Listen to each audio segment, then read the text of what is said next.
Bueno, buenos días a todos. Estábamos cantando recién dos canciones. En uno es "He decidido seguir a Cristo, no vuelvo atrás, no vuelvo atrás". No tiene que haber nada que nos haga retroceder en nuestra vida cristiana y en esta decisión que tomamos un día de seguir al Señor. A veces las pruebas, las dificultades obran para que esto suceda, pero no debe ser así. Y después también estuvimos cantando, qué bueno es el Señor, ¿no? Cuán bueno es. Dice, cada día y a través de nuestra vida hemos comprobado su fidelidad para con nosotros. Y cuando hablamos de la fidelidad de Dios a través de nuestra vida y miramos hacia atrás, pensamos en tantos momentos difíciles que quizás hemos tenido que enfrentar, donde el Señor ha estado presente. En medio de la prueba, en medio de la dificultad, el Señor se hizo presente, con su fidelidad, con su amor, con su contención. Y el tema justamente que hoy nos ocupa para abrir este libro de Santiago que vamos a estudiar durante este mes y el mes que viene, es justamente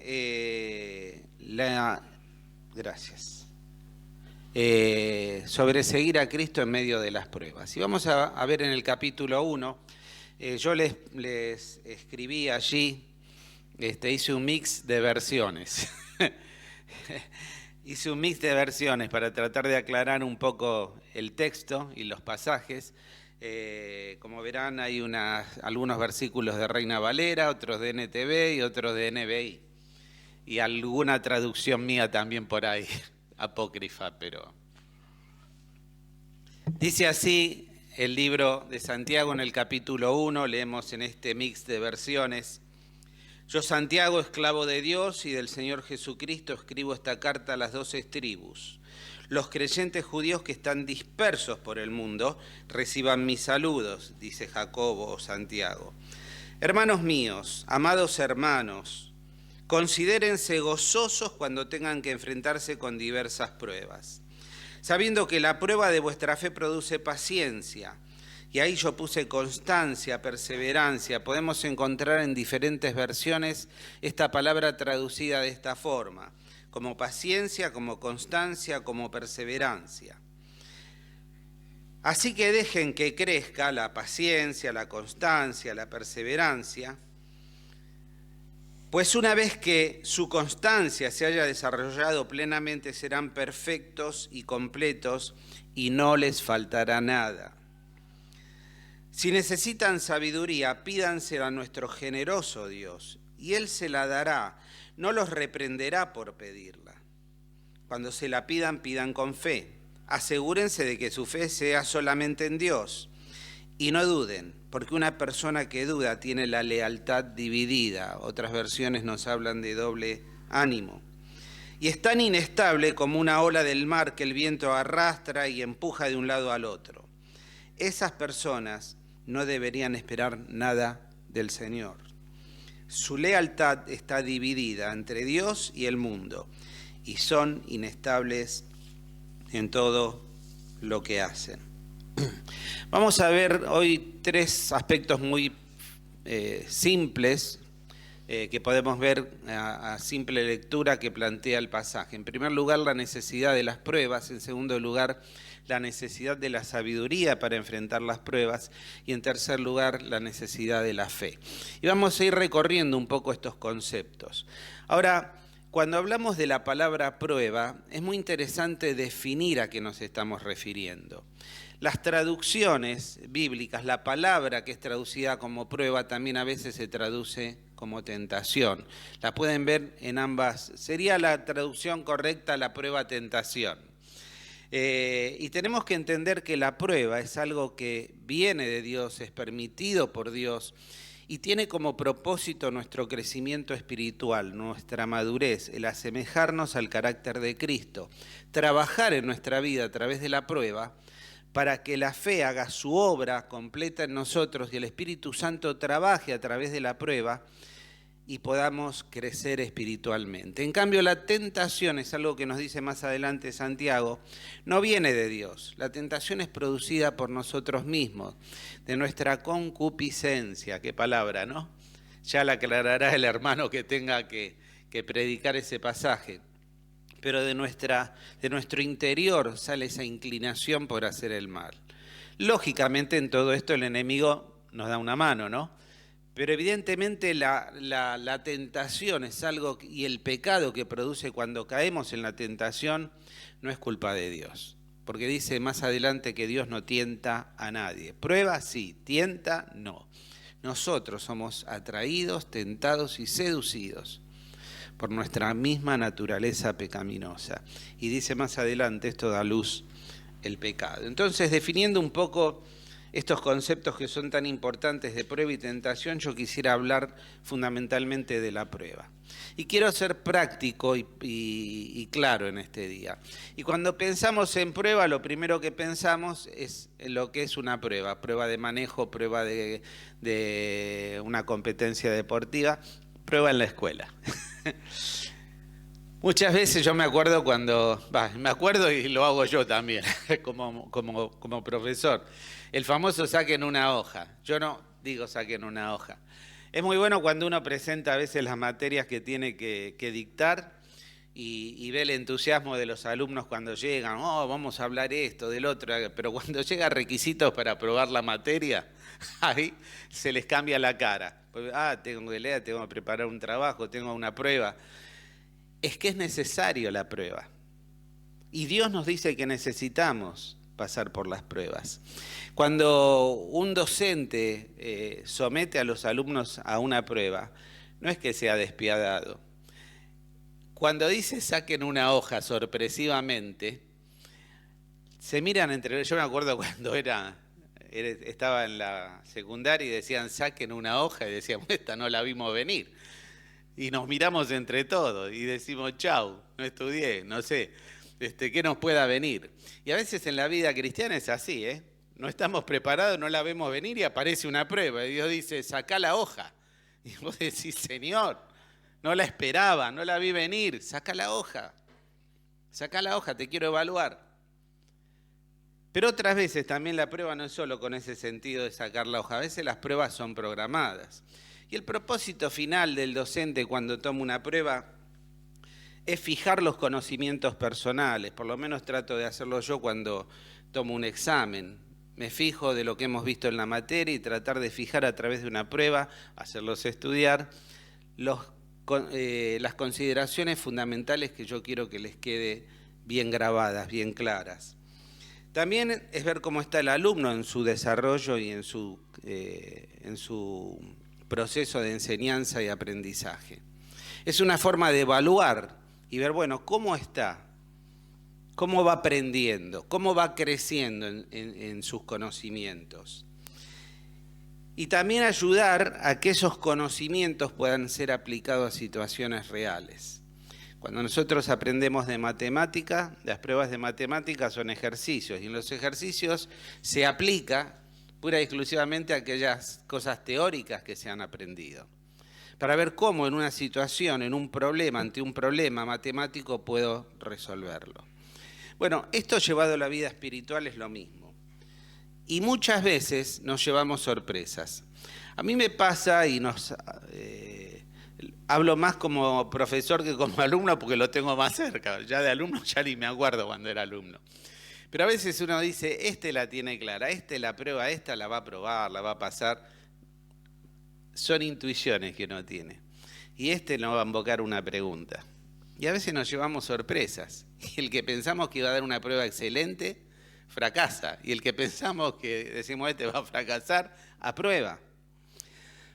Ahora, entiendan que la vida cristiana es así. Dios nos pone y nos somete a pruebas. Necesitamos ser probados, porque es un producto del amor de Dios, porque Él desea que crezcamos, Él desea que maduremos, Él desea que formemos el carácter de Dios en nosotros.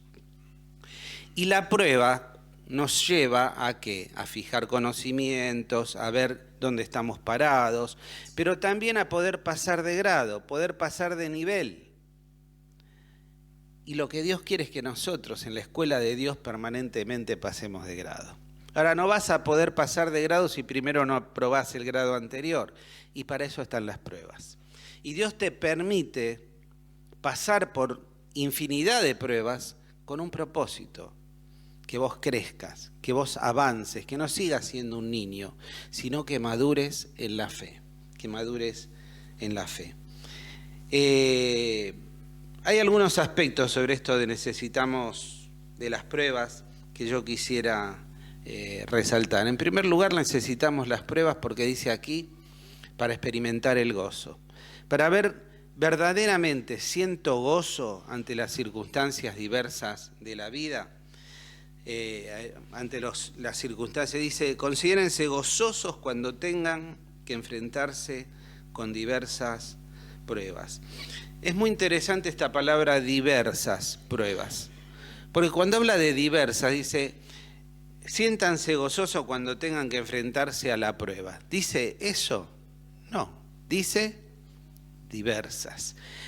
Y cuando habla de diversas, aquí el sentido que tiene en el sentido en el griego, es cuando estamos rodeados por las pruebas. ¿Vieron cuando uno dice, no me pasa una, me pasan todas juntas? Viene una y otra y otra. Y a veces nos pasa eso, nos sentimos rodeados. Le digo, ¿cómo? Estoy en medio de una prueba y ahora me pasa esto. Y como si fuera poco, ahora esto otro.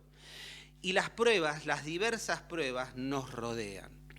Y en medio de esas pruebas que nos rodean, y que vamos a ser sinceros, a nadie le gusta enfrentar pruebas.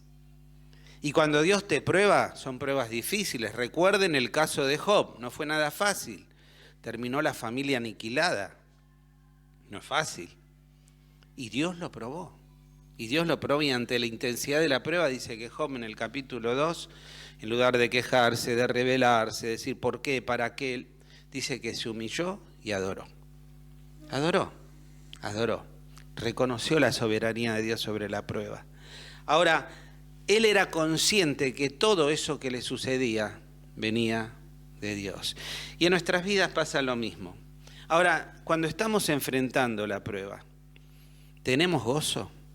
¿Nos gozamos? Es difícil.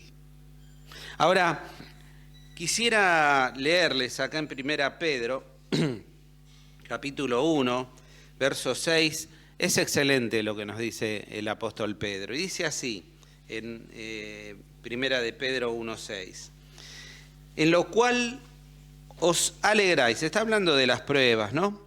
En lo cual vosotros os alegráis, aunque por ahora, por un poco de tiempo, si es necesario, tengáis que ser afligidos, y repite la misma palabra, el mismo concepto, por diversas pruebas, no por una, no por dos, por diversas. Para que sometida a prueba vuestra fe, mucho más preciosa que el oro, el cual, aunque perecedero se prueba con fuego, sea hallada en alabanza, gloria y honra cuando sea manifestado Jesucristo, a quien amáis por fe, sin haberle visto, dice, ¿no? En quien creyendo sin verlo, aunque ahora no lo veáis, dice, os alegráis con gozo inefable y glorioso, obteniendo el fin de vuestra fe, que es la salvación de vuestras almas. Y acá quisiera hacer una diferencia entre el gozo que produce la prueba y entre la alegría o la felicidad. Cuando Dios nos prueba, dice acá el apóstol Pedro, es como que nos pone en un crisol. Es el oro puesto al fuego en un crisol en el cual se quema toda la escoria. Y parte del propósito de la prueba y en este proceso de crecimiento, Dios nos prueba y nos somete a diversas pruebas con el propósito de que se queme en nosotros lo que nos sirve, la escoria, que pueda brillar la gloria de Dios a través de nosotros. Y para eso hay mucho que quemar, hay mucho que poner en el crisol. Y permanentemente estamos en el crisol, porque permanentemente necesitamos ser limpiados. Yo cuanto más avanzo en la vida cristiana me doy cuenta cuánto tengo para cambiar, cuántos errores cometo, cuántas cosas en mi vida no van y deben ser limpiadas. Y a veces Dios permite la prueba para esto. Ahora, hablando un poco de este concepto del gozo, en diferencia con lo que a veces entendemos por alegría o por felicidad, tenemos que decir que no es lo mismo el gozo, ser gozoso en Cristo como fruto del Espíritu Santo, que estar alegre o estar feliz. La alegría es un sentimiento, es algo que se siente. El gozo es algo que tenemos y que no lo podemos perder. La alegría es algo emocional, pasa por las emociones. En cambio, el gozo es una actitud cristiana frente a la vida, fruto del Espíritu Santo. La alegría, como todas las emociones, perdón, es pasajera y depende mucho de las circunstancias. El gozo no. El gozo no te puede quitar nadie. Es un estado del alma, es un estado espiritual. Yo siento gozo. Tengo que hablar de los hinchas de Boca. Prometo ser misericordioso. Yo sé que acá no hay hinchas de Boca, así que puedo hablar somos todos de River. El domingo pasado sucedió algo.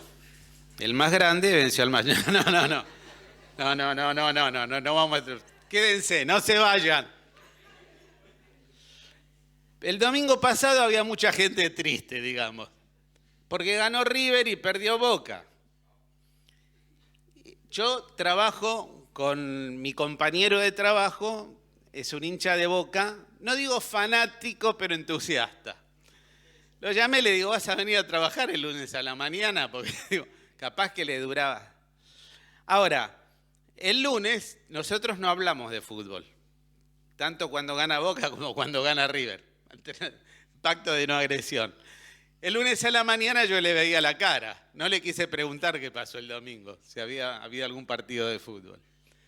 Pero estaba medio tocado. Ahora, evidentemente los hinchas de Boca estaban tristes, angustiados. Quizás nos hubiera pasado a nosotros también. Ahora, ¿qué pasó el jueves? El jueves la cosa cambió. Hubo penales. La cosa cambió. Y Jonathan, el viernes a la mañana, era otra persona.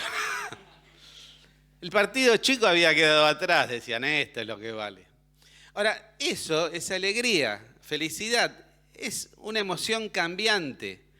Puedo estar muy triste por un tema futbolístico el domingo, puedo estar muy alegre el día viernes por un tema futbolístico o el día jueves. ¿Qué cambió? El estado de ánimo que producen las circunstancias.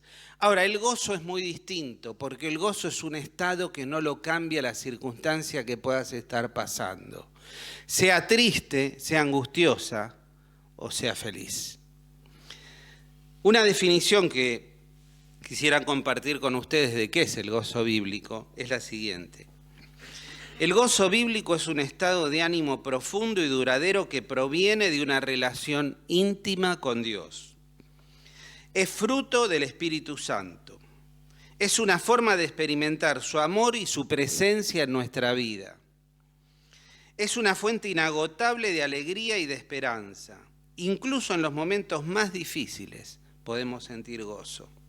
Cuando buscamos a Dios, cuando nos enfocamos en su amor, podemos encontrar el gozo y la alegría en todas las circunstancias. Yo he pasado momentos muy difíciles en mi vida. He tenido la partida de mi madre, de mi padre, diferentes circunstancias. Mamá a través de un cáncer de mucho tiempo. En el caso de papá fue algo que no lo esperábamos. Fue una cosa instantánea. Y muchas otras circunstancias que pudimos haber enfrentado. Pero hubo algo que más allá del dolor y de la tristeza decía, ¿cómo siento este estado de ánimo, este gozo en el Señor?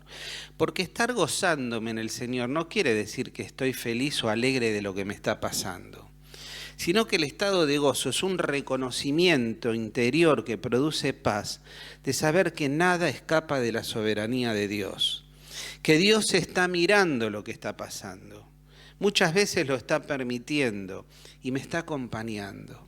Y en él yo puedo sentir no solo esas fuerzas que no sabemos de dónde viene, que es producto del Espíritu Santo, sabemos de dónde viene, de nuestro interior, de ese Cristo viviendo en nosotros, pero también nos alienta y nos lleva a estar gozosos sabiendo que aún en un momento tan difícil, Dios es soberano.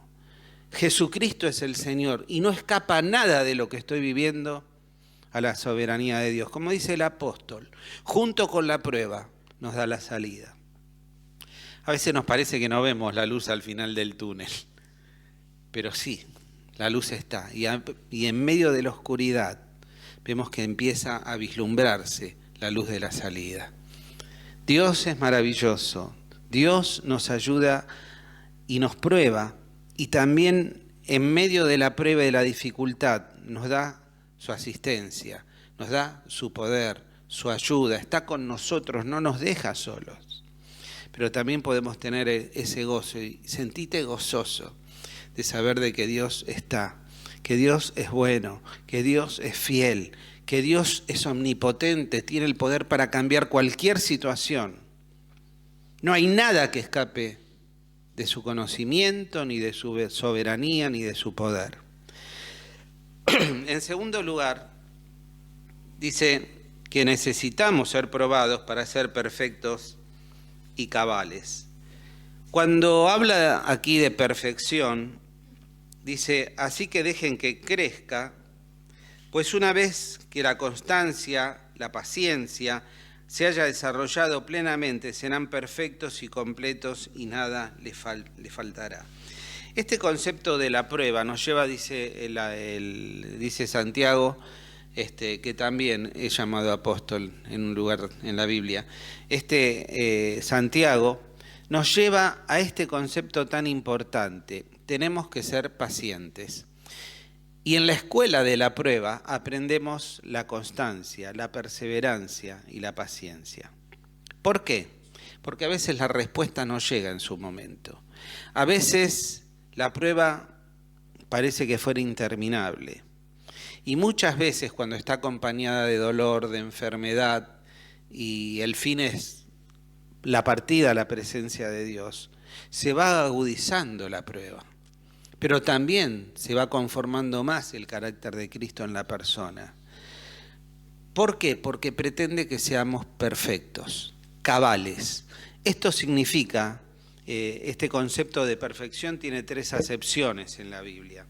Uno sería hablar de algo completo, algo terminado, algo que quedó perfecto. En segundo lugar, alguien maduro, lleno de virtudes, de adulto, en contraposición a un niño. El niño es inmaduro, es imperfecto en el concepto este. El varón maduro es un varón adulto y un varón perfecto. Es ese camino hacia la madurez. Y por último, aquel que se ha desarrollado plenamente.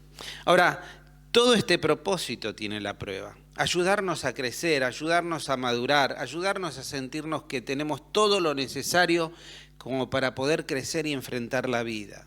Y para eso es necesario ser probados. Dios quiere formar el carácter de Cristo en nosotros. Quiere transformarnos, como dice, a través de la obra del Espíritu Santo, como dice en Efesios, a la imagen de su amado Hijo. Y hay una sola forma, la escuela de la prueba. No hay otra, ¿eh? No hay otra. No hay otra, no hay otra. Pero también la prueba nos ayuda a desarrollar la sensibilidad.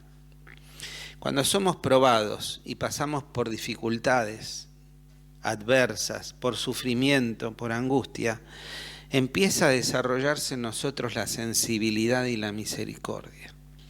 Y empiezo a comprender al otro que está sufriendo. Antes quizás lo juzgaba, antes quizás lo criticaba.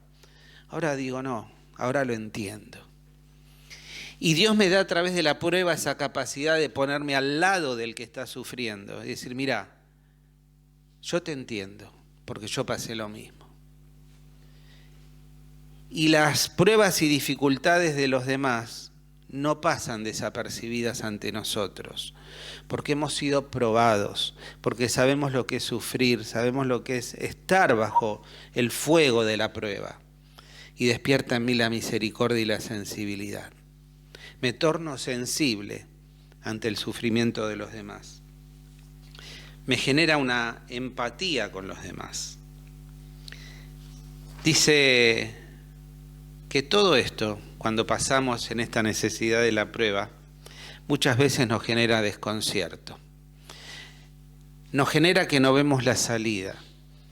Nos genera un espacio de oscuridad que no sabemos qué hacer. Y ante eso, dice el libro de de Santiago, nos aconseja el Señor a través de Santiago, pidan sabiduría a Dios. O sea que así como es necesaria la prueba, en medio de la prueba es necesaria la sabiduría. Porque cuando estamos en medio de la prueba, podemos recibir muchos consejos.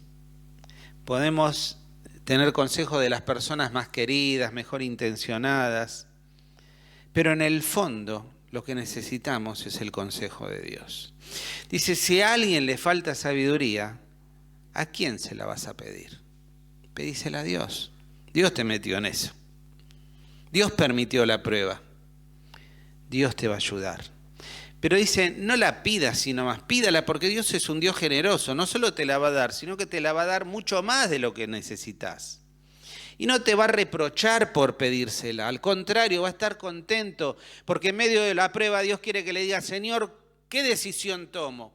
¿Cómo me conduzco? ¿Qué digo o qué callo? Cuando estamos en medio de la confusión de la prueba y no sabemos cómo conducirnos, clamemos y pidamos sabiduría a Dios. ¿Se acuerdan el rey Salomón? ¿Qué querés que te haga? Le dijo Dios. Que tenga sabiduría para poder guiar a este pueblo, que pueda cumplir con tus propósitos. Y dice que Dios vio con agrado lo que pidió Salomón. Primera Reyes capítulo 3, pueden leerlo. Y dice, porque me has pedido así, te voy a dar gloria, te voy a dar fortuna, te voy a dar poder. ¿Por qué él no pidió eso? Quizás sería lo primero que un rey pediría, ¿no? Quiero poder, quiero fortuna, quiero una nación. No. Dame sabiduría para conducir a este pueblo. Clamó por la sabiduría. Clamó por la sabiduría. Necesitamos sabiduría. Ahora, el concepto de sabiduría para el hebreo, para el semita, es muy distinto que para el griego. Para el griego, la gnosis, el conocimiento, implicaba todas aquellas cosas teóricas que podemos incorporar.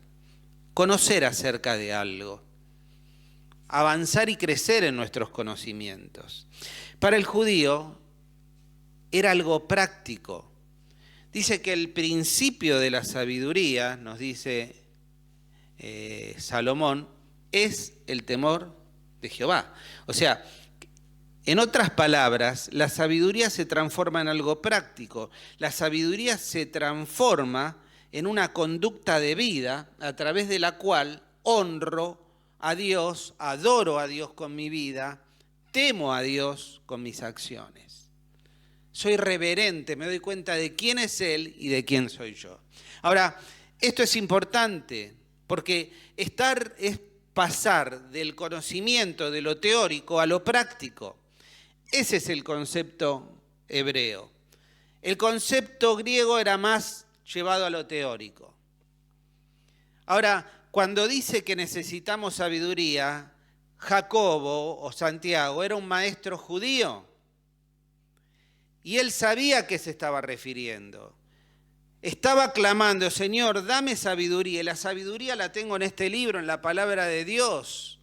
Y a través de la palabra de Dios, Señor, dame esta sabiduría que está aquí, porque aquí tengo todo lo que necesito para enfrentar cualquier tipo de prueba, de situación en la vida. Ahora, ayúdame a llevar esto a la práctica. Ayúdame a aplicar esta teoría a la circunstancia concreta que estoy padeciendo. ¿Y sabes lo que te dice Dios? Te lo voy a dar. Pero te lo voy a dar en abundancia. Pero Señor, yo no conozco toda la Biblia, yo soy nuevo, no importa. Yo te voy a enseñar. Y a veces pasa que cuando escuchamos un sermón, un estudio de la palabra de Dios, cuando viene un versículo, cuando a veces tenemos las aplicaciones en el celular que aparece algún versículo o algún hermano que nos manda algún versículo y decimos, Dios me habló. Más de una vez en momentos difíciles de mi vida, sin saber qué decisiones tomar, Dios me habla a través, lógicamente, de la palabra, pero también a través de versículos que por ahí un hermano me manda, me pasó hace un tiempo. Tenía que tomar una decisión, estaba en medio de una prueba, y un hermano que hace mucho, un pastor, que hace mucho tiempo que no veo, me manda un versículo. ¿Viste? Digo, y se acordó de mí. Evidentemente Dios puso algo en su corazón, porque yo estaba pidiendo sabiduría y Dios me la dio, en una forma que no pensé. De una persona que seguramente cuando lo estaba haciendo y compartiendo este versículo habrá sentido, se lo tengo que compartir a él. Y hace mucho tiempo que no lo veo. Y no tenemos una comunicación frecuente. Es Dios. Cuando te falta sabiduría, pedíla a Dios. Y Él te la va a dar abundantemente. Y en tercer y último lugar, no solo necesitamos ser probados, Dios junto con la prueba nos da sabiduría, sino que también necesitamos fe. Dice, pida con fe, pida sin dudar. Hebreos 11:6, ¿se acuerdan lo que dice? Sin fe es imposible agradar a Dios. ¡Wow! Qué difícil, ¿no? Qué difícil tener fe. Qué difícil tener fe cuando a veces decimos, Señor, ¿por qué me pasa esto? Hay algunos, se hizo conocido a través de un libro que habla de estos temas, sobre el tema del por qué, para qué, lo habrán escuchado, que a Dios no hay que decirle por qué, sino para qué. Y no sé. Para mí eso no es así. Cuando somos probados le decimos, Señor, ¿por qué y para qué? Y está bien que lo hagamos, porque necesitamos consultarlo con Dios. Necesitamos fe, y a veces en esa fe es necesaria porque dudamos. Todos, creo, los que estamos aquí, cuando ha venido una prueba sobre nosotros, hemos dudado. Han dicho, Señor, pero ¿qué pasó? ¿Qué hice? ¿Por qué a mí? ¿Por qué ahora? Pero Señor, y nos genera duda, porque somos humanos. Ahora, fíjense qué importante a veces entender el trasfondo de los libros y de las personas que escriben. Santiago, Jacobo, Jacobs, San Jacobs sería Santiago, era hermano de Jesús, hijo natural de María y de José. Abriendo un paréntesis, si vos o yo hubiera sido Santiago, hubiéramos puesto en el principio del libro, Santiago, hermano de Jesús. No, él no dijo eso. Esclavo de Jesús, dice. Esclavo, Sabía, hubo algo que transformó su vida. Pero este hombre que era hermano de Jesús, dudó de Jesús. Y vemos que recién se convierte, cree, cuando Jesús resucita. Todo ese tiempo dudó de su hermano, dudó de Jesús, dudó del Mesías. Aun cuando estaba colgando en la cruz, él dudaba. Pero hubo un día en que vio al Señor resucitado. Tuvo un encuentro con el Señor y su vida cambió. Pasó de hermano a ser esclavo. Pasó de ser un incrédulo a un creyente y se convirtió en una de las columnas, dice, de la iglesia en Jerusalén. ¿Qué pasó con este hombre? Bueno, el poder transformador de Dios. Ahora, este que dudó tanto, dice, hermanos, no duden. Yo se lo puedo decir en carne propia, porque yo dudé de mi hermano, dudé de Dios, dudé de Jesús. No caigan en lo que yo caí. Tenía la evidencia ahí y no la quería aceptar. Dice, no duden, porque si no van a ser como la onda del mar. Dice que es arrastrada por el viento, echada de una parte a otra. Y pasa así cuando vemos la ola. A veces vamos hacia la orilla de la fe y por momentos la ola va para otro lado y se introduce en la profundidad del mar de la incredulidad, de la duda, de la incertidumbre. Nuestra vida a veces es así oscilante. Y dice Santiago, no tenés que ser así, porque si dudás, no esperés recibir cosa alguna de Dios. O sea, es muy simple, ¿no? Si vos ya estás dudando antes de pedir, si estás dudando de quién es Dios, si estás dudando si Dios te lo puede dar, yo te diré, ¿y para qué orás? Ahora, la duda es una realidad. Nuestra debilidad en la fe es una realidad. Pero tenemos que orar con fe, no dudando nada, porque el que duda es semejante a la onda del mar. Y dice que es inconstante en todos sus caminos.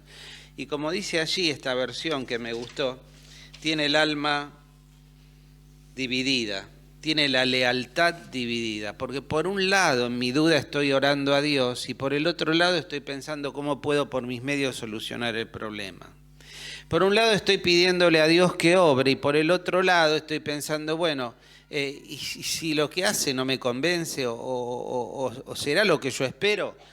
Y nos genera esa incertidumbre que tenemos, esa palabra allí significa corazón doblado, corazón partido, como si tuviéramos dos corazones, dos almas, dos voluntades. Por un lado estoy pidiendo y por el otro lado estoy dudando. Quien haga así no espera recibir nada del Señor. Es clara la palabra de Dios. Pero pida con fe, no dudando, y el Señor nos lo va a dar. Hermanos, no seamos inestables. Dios quiere hombres y mujeres firmes en la fe. La vida es difícil para todos. Si yo dijera en este día quién de ustedes no está pasando en este momento por una prueba, por una dificultad, o no es afligido por diversidad de pruebas, yo quisiera conocerlo. En mi caso son diversas. Y afecta mi ánimo, mis emociones. Y no sé qué pasa con vos. Ahora, necesitamos ser probados. A veces las circunstancias ni siquiera son producto nuestro, sino de familiares, de hijos, de parientes, de hermanos de la iglesia, de circunstancias. Quizás ni siquiera fueron producidas por malas decisiones nuestras o porque Dios permitió que viniera, sino que la ligamos de rebote. Pero ante eso, ¿qué vamos a hacer? Y dice, es muy simple, pidamos sabiduría a Dios. Señor, ¿qué hago? ¿Cómo me conduzco? ¿Cuál es el mejor camino? Pero pidan con fe, no dudando nada, sabiendo que tenemos que mantener el gozo inalterable que nada ni nadie nos puede quitar. Porque en ese gozo estamos reconociendo la soberanía de Dios, el poder de Dios, la ayuda de Dios. No hay prueba por la que estés pasando, ni dificultad en la vida, que Dios ya no tenga una solución. Tenés que confiar. Aunque ahora te parezca tan difícil, aunque ahora te parezca que no hay alternativas, que no vislumbres una salida, Dios ya la tiene. Lo que vos tenés que hacer es confiar. Es poner tu vida en las manos de Dios y decir, Señor, acá estoy. Hoy traigo delante de mí estas preocupaciones, estas pruebas, estas aflicciones, esto que me está quitando el sueño, esto que a veces me aflige. Pero Señor, te doy gracias en primer lugar porque esto me va a ayudar a madurar. Me va a ayudar a pasar de año. Me va a ayudar a sacarme un excelente, espero. Con un aprobado pasamos, pero lo ideal sería apuntar un poquito más, ¿no? Y Señor, gracias porque vos estás, porque no nos dejas solos. Cantábamos, el Señor es bueno y es fiel, y remarca ahí el autor de la canción, y siempre ha sido fiel. ¿Cómo te va a dejar ahora? La vida se encarga y las circunstancias de plantearnos momentos muy difíciles, pero no nos olvidemos quién está conduciendo el barco, ¿no? Podrán haber tormentas, pero allí está el Señor. Aunque la tierra tiemble, tenemos que confiar. Aunque todo se desmorone, tenemos que confiar, porque Él tiene cuidado de nosotros. Vamos a orar y terminar en esta mañana. Y yo quisiera que pongamos delante de Dios qué te preocupa, qué te está afligiendo en este momento. Y que espiritualmente nos unamos y pongamos delante de Dios lo que te aflige, lo que te preocupa. Aquellas cosas que en este momento está siendo probado. Y que con fe vengamos delante del Señor y unidos como hermanos delante de la presencia de Dios, aunque no lo manifestemos públicamente, estamos en su presencia. Y si hay 2 o 3, el Señor contesta. Y que el Señor vea nuestros corazones en este día. y volquemos en Él toda nuestra ansiedad, toda nuestra preocupación, porque Él tiene cuidado de nosotros. ¿Qué te aflige? ¿Qué te preocupa? ¿Qué te quita el sueño? Ponerlo en las manos de Dios. Vamos a orar. Quizás necesitas sabiduría para tomar alguna decisión, para elegir un camino. Es el momento para hacerlo. Oremos.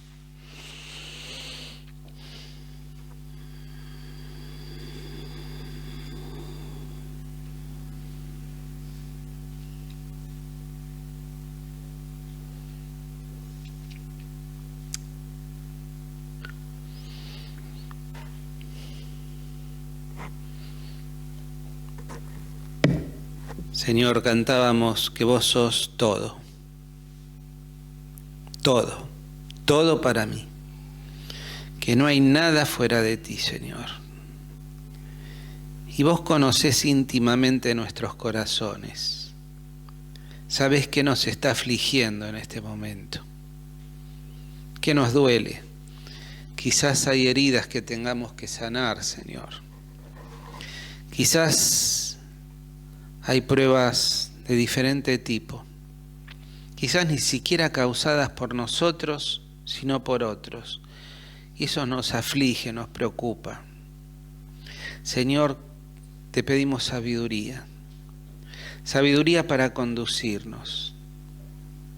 Pero Señor, también queremos que tú obres con toda tu omnipotencia, con todo tu poder, que trabajes en el corazón de las personas afectadas, que trabajes en nuestro corazón, dándonos ese gozo y esa paz, a pesar de la prueba, a pesar de la tormenta, que tan solo vos nos podés dar. Señor, sin vos no podemos. Sin vos, Señor, no podemos. Señor, queremos refugiarnos en esta mañana en vos.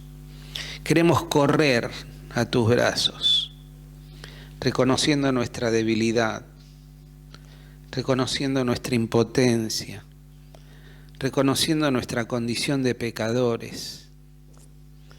Señor, clamamos delante de ti, clamo por mis hermanos, por cada uno. Vos sabés qué hay en sus corazones. Señor, que en este día derrames una obra del Espíritu Santo tal que nos asombre, poniendo paz, poniendo gozo, poniendo confianza en el autor y consumador de nuestra fe. Que nos ayude, Señor, a pasar la prueba. Vos no nos dejas solo. Señor, que podamos ver la salida. Y aun cuando no comprendamos el por qué o el para qué, Señor, confiar de que vos sos soberano. Y que vos nos amás, que somos tus hijos, y que querés lo mejor para nosotros. Señor, nos ponemos en tus manos. Oramos los unos por los otros. Compartimos las cargas los unos de los otros. Quizás yo no sepa qué pasa por el corazón de mi hermano, Señor, pero lo traigo delante de ti. Que a ti, Señor, sea la gloria en esta mañana, la honra y la alabanza, por los siglos de los siglos. Amén. Amén.